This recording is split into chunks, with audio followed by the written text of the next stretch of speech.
lalong-lalo na, eto, 'di ba, binibira nila si Vice Ganda. Oh, hayop yung mga DDS, ano? Sa ano ko ho, sa Facebook ko, mga kababayan. Nako, ang daming mga DDS. Bino-boycott po mga boses, mga bossing. Bino-boycott po ng mga DDS ang McDonald's dahil po kay Vice Ganda, mga kababayan. Akala mo naman araw-araw nagmamakdo. Akala mo naman linggo-linggo may pang McDo. Wag ka. Every 3 months lang yata makapag-McDo. Sasabihin pa, boycott ang McDonald's dahil kay Vice Ganda. Aba, masama bang magbiro?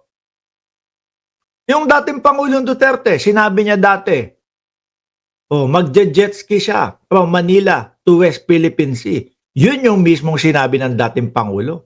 Inulit lang ni Vice Ganda. Ngayon may nalalaman pa kayo na ano tawag dyan, persona non grata? Ano ba kayo? Mga ano kayo? Lahing basti ba kayo? Malalambot? Ang lalambot ho, mga kababayan. Bardagulan dati ho. Simula kailan pa ba yun? Mga around 2021. Nakikipagbardagulan tayo. May mga kasama tayo, mga DDS na mga vloggers, etc. Nakikipagbardagulan tayo. Ako ho, mga bossing, wala. Okay na yun. No? Yung pala, pag sila ang binardagol, pag sila ang inasar, iyakin ho. May boycott pa.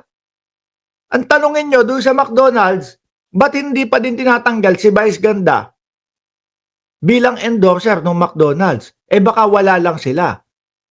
Baka hindi din gusto ng McDonald management si dating Pangulong Duterte. Baka mamaya meron pang Baka meron pang, sige, okay lang yan, la problema. No? Kasi gusto namin yung matinong presidente. Sila, puro pasira lang ginagawa. Baka mamaya may ganun pa. Boycott pang nalalaman.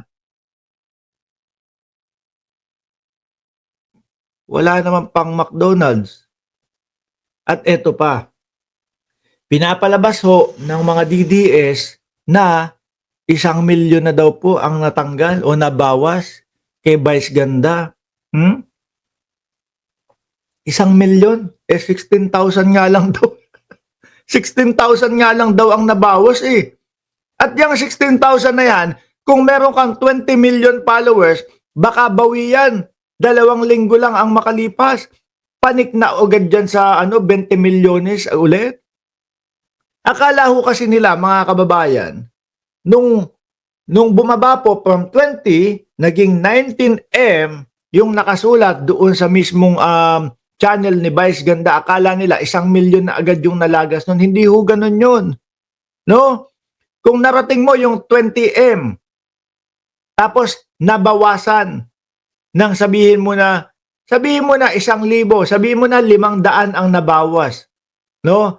Magiging 19,995,000, ganun na lang. So 5,000 yung nawala, di ba? Ibabalik ni ibabalik ni Facebook, ni YouTube, ni TikTok o kung sino man platform sa 19 million yan. Kahit na hindi naman talaga sumagad ng 19 million. Ganon yun, mga DDS. Ang ihina nyo, meron pa nagko-compute sa kanila. Estimated daw 1 million ang mawawala o malalagas doon sa followers ni Vice Ganda, mga bossing. So ngayon, 19 million plus pa din, mga kababayan. Ibig sabihin at patunay lang ho ito, mga boss chief amo sir, nakakaunti lang po talaga ang mga DDS. Lalo na yung huling eleksyon, kung titignan mo, Bungo, Bato, nasa ilan lang sila. Yung kay Bungo, pumalo ng 26 million. With matching kahalo pa, yung mga sumuporta na mga government supporter na na botante. Yung kay Bato, 20 million. Kaya ako naniniwala ho ako, laglag na ho talaga ang numero ng mga Duterte. Nasa 20 million na lang po yan, mga kababayan. Tapos eto pa, sa Davao, meron pa silang nalalaman, nilinaw ni Davao City acting vice mayor. Puro acting na lang sila dyan. Puro artista na lang yata dyan. O yung isa, acting mayor. No? Nagsabi-sabi, pag nagsuntukan kami nitong si Torre, tingin ko mabubugbog ko ito. Yung pinalagan ayun, umarte. Hindi naman daw siya pumapatol sa matanda. Aba kumag. Biglang ganun.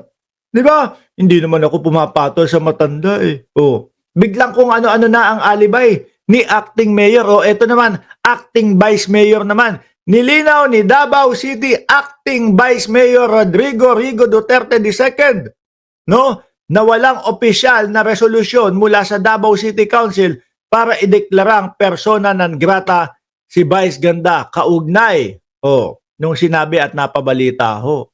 Di po ba, mga kababayan? At sabi pa dito, walang persona non grata. Sabi ni acting Vice Mayor, walang persona non grata. Acting Vice Mayor Rigo Duterte, may pagpapayo pa ho galing po sa mga Duterte o galing sa isang Duterte, may pagpapayo mga bossing. Pinayuhan si Vice Ganda na magpakita ng disiplina. Anak ng tokwa, disiplina ba kamo? Yung Vice Presidente, labas-masok, nagtatrabaho pa ba yun? May disiplina pa ba yun? Labas-masok ng bansa, parang ang nakikita na lang natin dito sa mga Duterte bring him home, bring him home. Yung lolo niya, may respeto ba yun? May disiplina ba yun? Di ba? Sa araw-araw na ginawa ng Diyos na siya ay presidente, hindi ka makakarinig ng walang mura. Lahat may mura. Pati Pope hindi pinatawad. Pati yung Diyos hindi pinatawad. Sila nga walang disiplina Gala ang alam. May disiplina ba si Baste? Yung sinabi ni Ramon Tulfo na late pumasok sa kanyang opisina kaya tambak daw yung mga pipirmaan. Lasing daw lagi. Sabi ho yun ni Ramon Tulfo, di ba? Benji Edios o Benji Tedios. Sabi ni Gracious Grace. Sabi ng spokesperson ni BP, basta kahit nasaan daw si BP, nagwo-work pa din. Nako. Parang imposible naman yun. Biruin mo, ilang oras ang bumiyahe papuntang Netherlands. Sabihin na natin 16 to 18.